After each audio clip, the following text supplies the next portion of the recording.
that they represented something far beyond anything I had ever imagined before. When the study was concluded in '64, they concluded that there were 4 different groups apparently coming and visiting us. Out of those 4 different groups, one group looked exactly like we do, so much so that they could sit beside you in a restaurant or in an airplane or in a theater, and you'd never know. And that particular point bothered the military guys a lot. The point being that some of these people from somewhere could be walking up and down the corridors of SHAPE headquarters, or they could be walking up and down the corridors of the Pentagon. One day at lunch, a lieutenant colonel made the remark, he says, "Jesus, do you realize they could even be in the White House?" And there was a little forced laughter at that point, I remember, because a lot of us over the years have had some misgivings about the occupants of the White House. But the point I'm making is that the idea that aliens could be here in our midst bothered the military, because if you're not paranoid when you go into the service, you're certainly trained very quickly to be so. It's the nature of the military mind, I think, to be paranoid. But that was only part of the story. The SHAPE conclusions in '64 were that there were 4 groups that we knew of.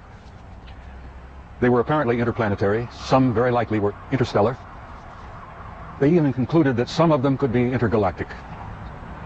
When I retired in 1976, many of our military people knew at that point that we were not simply dealing with visitations from people from other planets or star systems.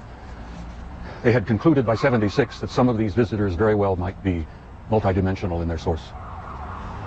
The evidence that we had collected and the evidence that they had repeatedly demonstrated to us, and that's no accident. It became very clear after a time that there was a program or a process of some kind underway, that they had demonstrated over and over and over again that they apparently were able to manipulate matter and time. Now this really shook up our scientists. There are a lot of new young scientists in particle physics today who talk about multiple dimensions.